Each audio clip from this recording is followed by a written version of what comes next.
Pasok! Afternoon po, Good afternoon. Sir, may bibenta po. Magandang gabi sa inyo. Magandang gabi po. Magandang gabi po. Kaya na pangalan niyo, sir. Upo tayo. Agawad Legazpi po sa San Juan City po. Rogelio Legazpi po. Kagawad Legazpi. Yes, sir. Celio Legazpi. Rogelio po. Rogelio Legazpi Jr. Hindi ako talaga sa pangalan. Rogelio, sir. Hindi kaya tayo sumabog dyan. Pareho tayo nakapula. Hindi po. Meron ba tayong pinaglalaban? Wala naman po. Kayo ma'am, ano pangalan niyo? Alisa po. Okay. Alisa Rosales. Kayo yung asawa? Opo. Sawa ko po. Okay. Live-in po. Okay. So, wala namang magagalit yan. Kasi Wala naman po. Sir, anong binibenta niyo? Bali po, basketball memorabilia po sa PBA po. Bali po. PBA. PBA po. Sa atin po. Okay. Bali siya po. Alaska. Opo. Buong team po ng Alaska. Ko, no? Baka may mabura ako dito. Po. Yung Bola eh. Buong team Buong Alaska team to. Apo, kasama po si Manager Trillo tsaka si Tim Cone po. Manager Trillo tsaka si Tim Cone. Coach Tim Cone. Kasama po si Coach tsaka si Manager. Bukod po rin sa buong team. Opo.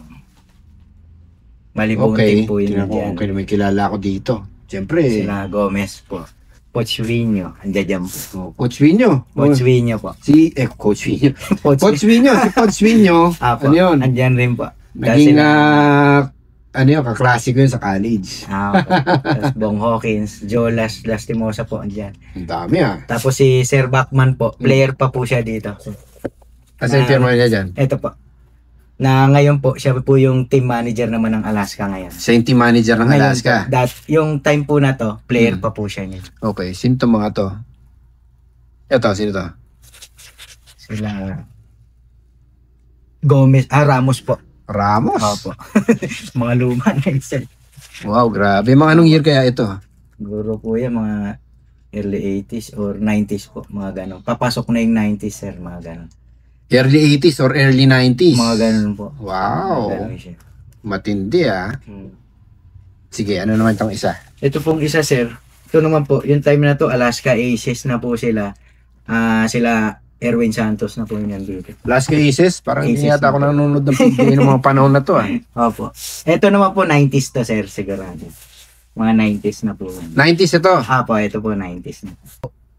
Ito isang bola. Opo. Ito naman, Bali, ito po, mga kailan 90s to? na po. 90s Kasi to? andyan na po sila, alam ko po, andyan na po yung sila Santos po. Teka muna. Ito sabi mo ano? Mas nauna po to. Mga kailan to? Ito po yung baka mga bago papasok ng 90s to, sir. Bago Ito mga papasok. 90s na Aces na pa. Alaska Aces na po kasi ito. Okay, offhand. Masabi ko, hindi siguro. Yung ito po, sir. Kasi naging kaklase ko si Pochwin yun, 92, 93, 94. Mga 90s na O, college pa siya noon. Mga Nasa UP pa siya noon. Wala pa siya sa sa wala pa siya sa mga PBA. Mga 90s po siguro, sir. Mga, palagay ko yan, mga mid-90s. Opo, mga 90s. Hindi ako nagkakamali. At the earliest hindi ko alam. So, eto, parang pare-pareho lang yung pirma nito. Yung may, Sino lang may ang mga naiba wala na dito? pong player na nandito, sir. Kasi ito yung match na una po. Wala nang player na una dyan. Wala na. Yung iba po, nandirito pa. Tulad ni, Labong Hawkins po, nandirito pa. andyan si Bong Hawkins. Ang tanong, magkano? Ako po si Angelo Bernardo. Welcome sa Dekado Collectible Show, Season 2. Bili, benta, appraisal, kwentuhan at pasyal. Coins, paper money, vinyl records, collectibles, memorabilia at antiques. Di lang pang Pawn Stars at pang pickers, pang appraisals at auction services pa. Tara, kwentuhan tayo. Kung ano po, sir, start daw po ako sa 100 po. Mag-start sa 100! Pero negotiable naman, sir. Hindi ako natawad, 100 lang pala eh. Oh, keep the change. 100K! Opo. Walang 100K. Okay. Sige. Fair enough. Ito naman, magkano? Ito po yung 100, sir. Ito yung 100. Opo. Ito Ito po siguro magkano? mga sa 30 lang, sir. Kasi medyo, Bebenta pa ba to? Talagang sira-sira na eh. Whoop. Sige. So, isang 100, isang 30. Opo. Tawagin natin yung ating specialist, si Dr. Rico Messina. Okay, we'll be back. Kasi ang simula, ang arrival talaga ng Alaska, hindi lang sa basa, sa business, is fresh. Presto Alaska. Yung maglalaban yun, nung nasa Presto pa ako, double bolus kami malaki. Ganun din yung Alaska. Great taste din. Great taste. So, Presto Great Taste. Yan yung talagang rival. Talagang magkagalit. Nasa likod siya ng bench. Panalo na kami, lumang na kami ng 12 points yata. Ilang seconds na lang. Kinalabit na si Coach Jimmy. Time out. Nagwala si Tino. Talagang si Jimmy. So talagang naglinis tapos sigo. Gagano-gano siya doon sa lagi. So talagang, sobrang, pag naglalaban, talagang okay naman sa mga players dahil double bonus automatic. So, nung lumipat ako sa Alaska, wala nang presto eh. Pati yung corporate virus yung personal. Personal yung presto at Alaska. So, after nung wala na yung presto, wala nang double yung Alaska. Okay. Habang hinihintay si si Dr. Messina, na naglalakad pa. At hindi niya masagot yung tawag. Okay, konting trivia lang. Itong Alaska, kinover ko to nung nasa stock market pa ako. As a financial analyst.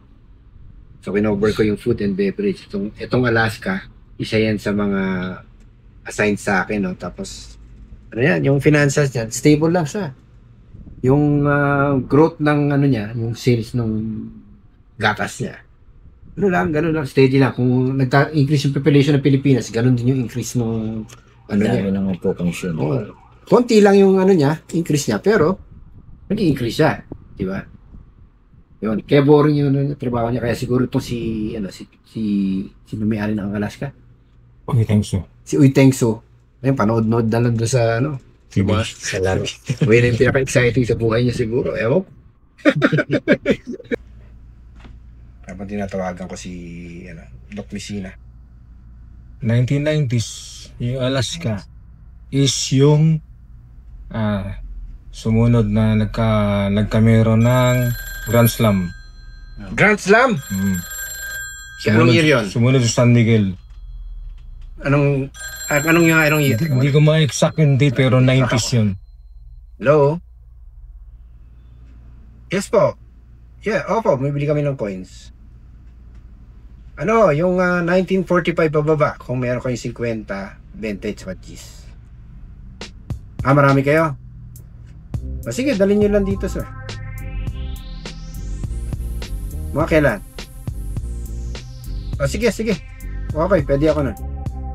Okay. Sige, dalhin nyo lang, sir. Okay. 1990s? Teka, pag sinabi mo Grand Slam, napanalunan na lahat ng conferences. Yun, 3 conference. All Filipino, sir, o kasama yung may import? All Filipino. Lahat po yun. 3 conference a year na. Okay. Parang Chris pa, twice Grand Slam. 3 conference year. Si Chris pa. Ganun lang. Nag-Grand Slam pala yung Alaska, hindi ko. Hindi, pero ba nag-Grand Slam? Ito bang mga pirma na to original? Opo, sir. Saan yung pala nakuha to, sir? Bali, inano po din nila po yan sa barangay namin ng kaibigan po ng kapitan namin. Kaibigan ng kapitan nyo? Opo. Bali, pinaano po ni Ka para sakali gamitin namin yung pera doon pantulong-tulong sa mga lumalapit doon sa amin. Saan ulit kayong barangay? Barangay Pasadena po, sa Saan? San Juan. San Juan City po. Sa San Juan. Mayor Francis po. Zamora. Mayor Zamora. Okay. Ba't ka natawa, sir? Hindi naman po. Boss natin yun. Wala akong alam Mayor sa Francis. politics sa naman eh. So ito, sa mga tweet, hindi nyo nakitang pinirmahan. Talaga pinasa lang. Ano po, yung nagbigay po niya kay Cap, medyo senior na po siya. Senior citizen. Kumbaga, parang pinasa niya na lang kay Cap kasi parang di niya na rin maalagaan ka. Binigay na lang po kay Cap sa barangay po namin. Sige. Baka ito yun, yung time na nag-grand slam. Malamang baka to sir. 96 season. Malamang po yan. Ayun, pag ma-establish natin kung anong year ito, yun. Malamang ito yun, sir. Baka mayroong ano yung... 96 ang Grand Slam. Apo, kung 96, kung wala pa nun sila Santos, ito yun. So, ilang players ba to? Bali, 1, 2, 12 po.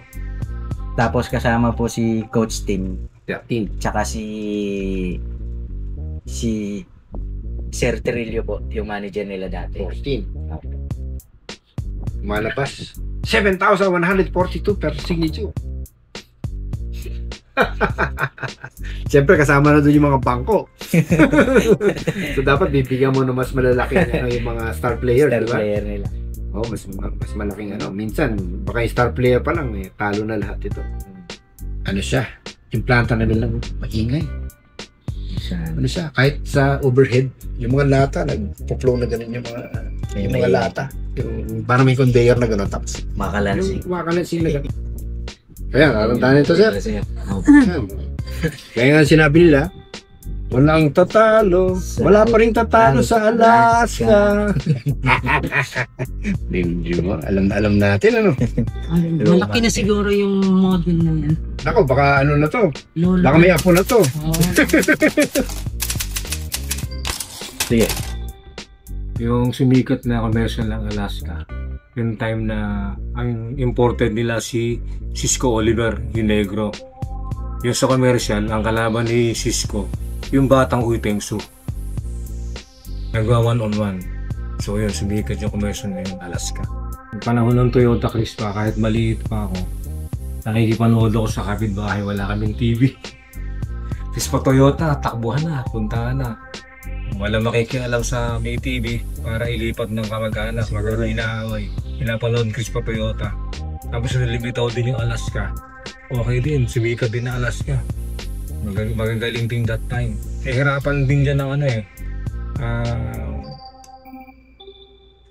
Mawala Toyota. Mga Hinebra, mga ganyan. Mga Añejo. Hirapan din sa Alaska.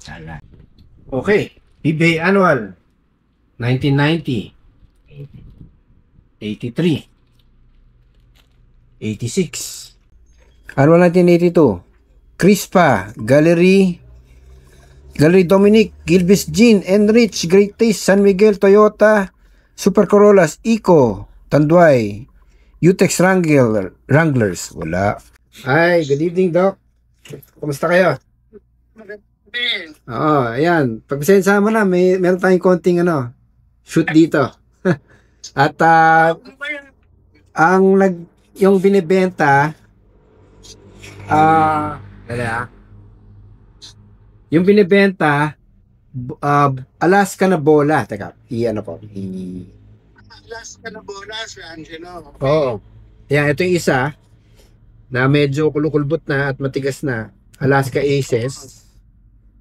Na apparently may mga pirma, no? Tapos ito, Alaska na, noong 90s daw ito eh.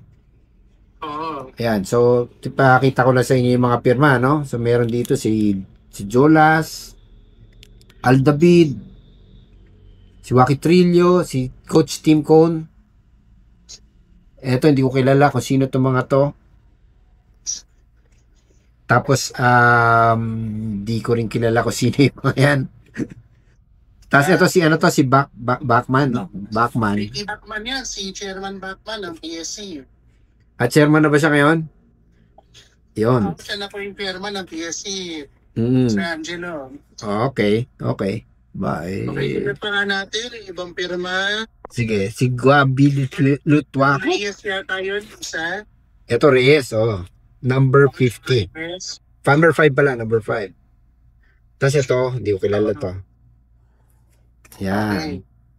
Tapos ito, si Abrientos to.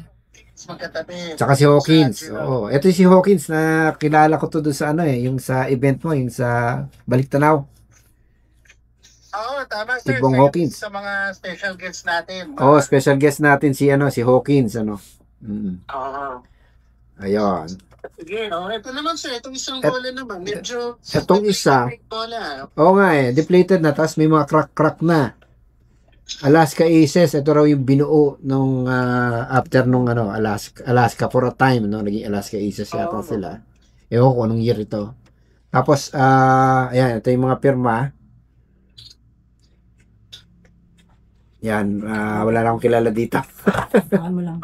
Actually, may nakita ako dyan, sir, na isang, isang mga pirma dyan, si Joe Devans yata. Joe? Nandun na sa Alaska nung panahon na yan. Okay, mga anong year yan, sir? Na Alaska Aces na yung pangalan niya, Sir Angelo. So, mga ano na yan, mga early to mid 2000s po, malamang yung bola. Early to mid 2000s itong bola. Okay, Oo. okay.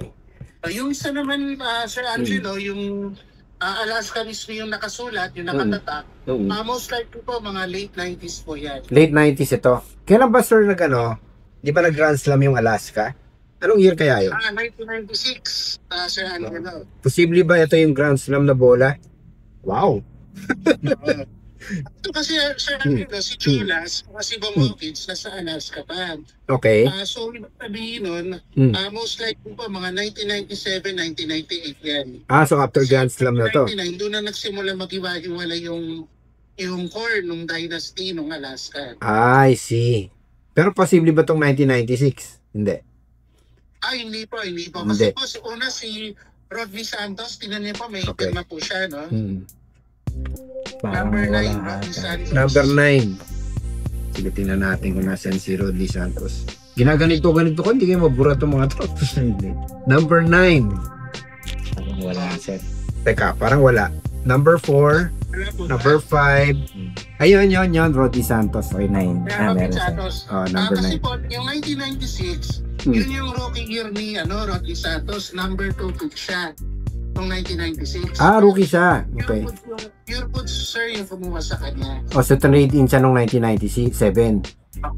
Oo, so hindi siya I 1996 kasi Alright. nasa Alaska na si Rodney Santos. Alright, So I alright. think sir, mga 1998, pinaka-likely po na year po yan. 1998. Nag-champion ba yung Alaska noon dun sa kahit anong conferences? Would you know? Yun yung Sir Angelo yung nagkaroon ng Centennial Team. Okay. Yung Centennial Team. Oo. Yung unang conference, Alaska yung nag-champion. Pero I yung mga see. susunod, since hinatak na yung mga superstars ng Alaska sa Centennial Team, ibang na po yung nag-champion ng Sir. Ibang team na. Alright. Okay. Ang tanong, sir. Magkano yung value ng ganito? Kunyari ito. Assuming sa market, no? Magkano yung ganito? Yung Alaska lang yung nakalagay. Okay. So, una sir, yung sa bola kasi na yan, anong panahon na yun, maraming ginawang kopya ng ganyang klaseng bola. Ganon? So, para merchandising para ma-promote yung team tsaka yung mga players. So, ang ibig nyo sabihin, ito ay copy? Medyo common yan, sir. Common? Ganon? So, hindi pala original to. Sir Angela, kung titingnan mo, naka-imprenta na yung pirma doon mismo sa bola. Teka nga. Silipin ko lang. Kasi pag pinirmahan po niya na actual nung mga player po, meron yung may area na hindi masyadong makapal, merong manipis. Ito parang uniform, no? Masyadong malinaw. Pero ito sir, makikita mo, pantay yung stroke nung pirma Parang uniform nga. Kasi kung mag-iisa lang yung pintil pinaginapit. Okay. So, hindi to original. So, malabo So, sir, original merchandise, pero yung mga pirma po, naka-print lang po siya sa bola. Okay. So, magkano value ng ganito? As Okay, is. sa experience ko po, Sir Angelo, na naka-encounter na po kasi ako ng maraming ganyan, ang madalas po sa market, pwede po siyang pumatak ng mga 800 hanggang 1,500, Sir Angelo. 800 hanggang 1,500. Depende po dun sa kondisyon ng bola. So siguro yan, even na kitang-kita yung mga pirma, tsaka medyo good condition naman po yung bola. So pwedeng kahit mga 1.2 to 1.5, pwede po tayong maglaro po doon. Okay. Sige, medyo bad news to para kay sir kasi in-expect niya dito 100K. 100K! Okay, siguro kung original talaga yung mga pirma, na yung mismo pirma ng mga players tsaka ng mga coaches, siguro may pag-asa po, Sir Angelo. May pag-asa yung pag ano. Ganyan pong manufactured na naka-imprenta lang yung mga pirma, hindi po aabot ng ganun siya dapat. Okay. Ito naman sir, medyo kinakabahan naman ako dito sa isa. Kulubot na nga eh. Ang sabi, Ayan po, dito po sa pangalawa, di ba, kukumpara po natin dun sa una, ganun din po, marami rin pong na-manufacture niyan kasi marami rin to. For promotion. Okay. Pero ito naman sir, mas pangit po yung condition ng bola, medyo maraming crack. Yes sir. Tsaka yung ibang pirma po, tsaka yung logo ng Alaska, medyo nag-fade na po ng konti. Nag-fade na. Okay. Opo. So kumpara dun sa naunang bola, mas mababa po yung may tuturing natin na value dito. So ang tingin ko po na fair na value po dyan naman, mga 400 pesos to 700 pesos naman. 400 to 700 pesos. Nako. Yes. Sige, Sir sige. Angelo. O, 30,000 yung gusto dito eh. Sige. So, kasi lang naman po yun, Sir Angelo, dun sa experience ko rin po. Kasi marami na rin itong dumaan po sa akin na nagbebenta, tsaka nag-aalok po ng ganitong klaseng mga bola po. Marami nag-aalok na ganito. So, hindi siya as rare as, siyempre, merchandise, Medyo marami po. Actually, yung ibang teams, meron din. For example, Ginebra, Pure Foods, may mga ganyang klaseng bola rin po sila. So, yung iba-ibang team ng PBA, meron po yan. So, ano pa? Kamusta pala yung collectibility nito? Marami ba nangungulekta ng mga ganito, yung mga ganyang merch? Yun rin po yung isa nating i-consider, Sir Angelo, yung collectibility niya. Yung market kasi nito hindi masyadong malaki eh. So, more on yung mga mahihilig talaga sa PBA, tsaka yung mahihilig sa Alaska na team in general. Yung mga lumaking ina-idolize yung mga players ng Alaska, yun yung most likely na market na bibili nitong items na ito. Okay. So, sa tansya nyo, ganong karami nagawang ganito? Yung for both na bola, ganong karami nagawa na ganyan? Nako, mahirap sabihin na Sir Angelo exact na number, pero sa opinion ko, given for marketing purposes to, siguro Mas produce? daan hanggang libo yung probable na produce na ganitong klaseng bola. Kasi kung limited edition yan, may nakalagay siguro yan, at least 1 of 100, ganun, 1 of 500. Kaso wala. Tsaka kung limited siya, may etiketa madalas yun eh, parang limited to yun lang, tulad na sinabi nyo, 1 of 10, 1 of 100, mga ganun po. Tsaka usually may mga papel-papel pa yata yan, di ba? Parang sa NBA. Nahanap din. Okay. Nako, maraming salamat sir sa sa iyong tulong dito sa ating items ngayong araw. Maraming salamat sir. And hope to see you soon. Okay. Doon sa senior, ipabalik mo yan doon. Sige. So, ayun, yung disappointing na detalye, na medyo detail, Okay, so, kasi hindi rin namin so ako, hindi na rin ako tatawad. Mas interesado siguro ako, if ever, doon sa pirma. Matter pa na lang, yung presyo na lang. Pero, this time, pass ako, sir. Okay. Medyo naghintay na rin kayong matagal. Okay lang. Bigyan ko na lang kayo, sir. Salamat po. Konting pang pamasahe o Salamat po, sir. Thank you po. Sige. Maraming salamat din, sir, sa pag-offer sa akin ito. Salamat po, sir.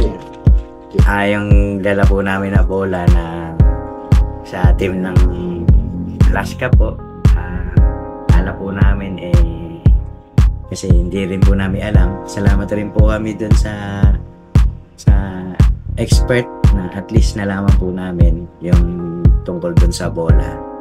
At papasalamat rin po kami Sir Angelo sa maayos po na pagtanggap niya po sa amin at pag-assist dito po sa kanya store sa Tikada TV. Maraming salamat po and God bless po.